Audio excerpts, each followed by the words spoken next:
Assalamualaikum warahmatullahi wabarakatuh. Kembali lagi bersama saya Febri di channel Raden Febri. Pada pertemuan kali ini saya akan membahas mengenai Docker. Sebelum melanjutkan video kali ini, bagi kalian yang belum subscribe channel ini, dimohon untuk subscribe terlebih dahulu agar supaya channel ini dapat berkembang dengan cepat.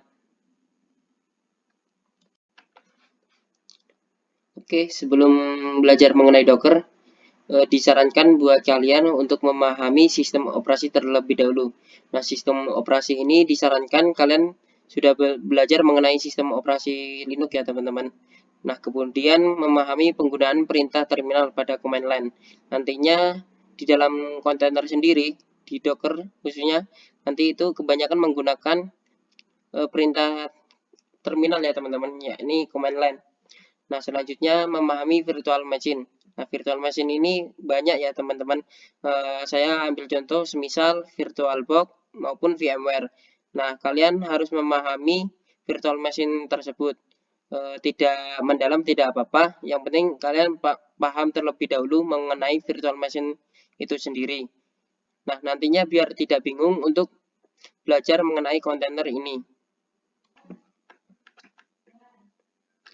Oke, sebelum melanjutkan pembahasan mengenai kontainer, saya akan menjelaskan terlebih dahulu mengenai virtual machine. Nah, virtual machine sendiri di dalam dunia infrastruktur sudah biasa disebut dengan VM. Nah, VM ini contohnya sendiri, teman-teman beli VPS di cloud provider. Nah, itu sebenarnya kita sewa virtual machine ya teman-teman. Nanti di dalam virtual machine itu, di dalamnya, di mana di dalam sebuah VM itu biasanya kita akan menginstal sistem operasi juga. Sistem operasi juga di dalamnya. Nah, terus apa masalahnya di virtual machine? Nah, di virtual machine sendiri yakni sistem yang lambat di saat kita boot maupun merestart aplikasi maupun sistem operasi dalam VM tersebut. Nah, nanti kita semisal membuat aplikasi di dalam VM. Nah, itu biasanya kan kita sering kali nih untuk merestart maupun ngebooting aplikasi tersebut. Nah, itu biasanya semisal kita membuild beberapa aplikasi, semisal lebih dari satu, kan biasanya banyak ya teman-teman. Nah, itu akan berat sekali, akan membebankan pada resource-nya itu sendiri. Nah, nanti kurang lebih diagram virtual machine-nya seperti ini. Nanti ibaratkan kalian mempunyai data center sendiri di dalam infrastruktur kalian itu terdapat hypervisor yakni virtual machine manager. Nah, hypervisor ini contohnya VirtualBox, VMware dan sebagainya. Nanti kalian akan membuild aplikasi semisal app1, app2 dan app3. Nah, nanti itu di dalam virtual machine-nya itu kalian pasti membutuhkan sistem operasi untuk membuild aplikasi 1, 2 maupun 3. Kita ambil contoh dari VirtualBox.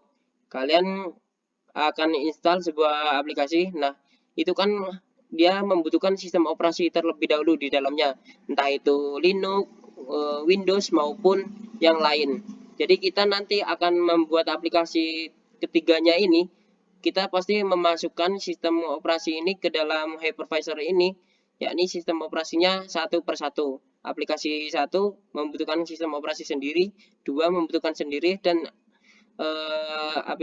aplikasi 3 membutuhkan sendiri. Nanti akan terbuat virtual machine sendiri-sendiri.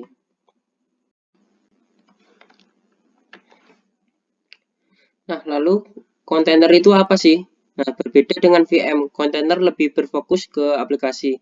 Kontainer itu berjalan di atas kontainer manager yang berjalan di atas sistem operasi. Hampir sama ya teman-teman dengan VM. Nah, kalau VM sendiri kan berjalan di hypervisor virtual machine-nya. Nah, sedangkan nanti itu kontainer berjalan di atas sistem operasi. Yang membedakan VM dengan kontainer, kita bisa mempackage aplikasi kita dan mendependensinya tanpa menggabungkan dengan sistem operasi. Dan nantinya kontainer manager ini contohnya itu Docker ya teman-teman. Nah, Docker itu terinstall di atas maupun di sistem operasi kita, yakni laptop kita, entah itu menggunakan Linux maupun Windows. Kontainer akan berjalan menggunakan sistem operasi host. Nah, kan sistem operasi host yaitu komputer kita sendiri, di mana kontainer manajernya yang berjalan kontainer lebih menghemat resource dan lebih cepat daripada VM karena kita tidak butuh sistem operasi sendiri. Mengenai ukurannya, biasanya kontainer itu terhitung MB dan sedangkan VM terhitung gigabyte. Iya benar sekali ya teman-teman. Di sini biasanya kalian bisa coba sendiri maupun bisa kalian lihat sendiri apabila kalian punya VM, terus kalian bisa menjalankan sebuah aplikasi. Nah, itu biasanya terhitung sampai gigabyte ya teman-teman. Pas di saat menjalankan VM-nya itu. Selanjutnya ada diagram kontainer. Nah, di dalam infrastruktur ini terdiri host operating system yakni laptop kita yang terinstall entah itu Windows maupun Linux. Dan di dalamnya terdapat Docker yakni container manajernya. Di container manager ini di dalamnya itu terdiri kontainer-kontainer yang berisi aplikasi. Nah, terus apa sih perbedaannya dengan VM? Nah, kita bisa lihat ya teman-teman di sini per aplikasi ini atau per kontainer ini tidak membutuhkan per operating system sendiri-sendiri ya teman-teman. Sedangkan VM tadi kan membutuhkan operating system sendiri-sendiri per aplikasinya ini. Nah, sedangkan kontainer ini per kontainernya itu terisolasi ya teman-teman. Antara app1, 2, sampai 6 ini terisolasi. Nantinya semisal apabila kalian menggunakan Windows, di dalamnya Windows tersebut kita menginstal sebuah MySQL dan terdapat port 8080 dan kita akan menginstal beberapa versi ya di dalam Windows tersebut, yakni MySQL dengan 3 versi. Nah, nantinya itu akan bentrok, sedangkan kalau di kontainer ini kita bisa mengaturnya nanti dan tidak akan menjadikan bentrok kayak gitu.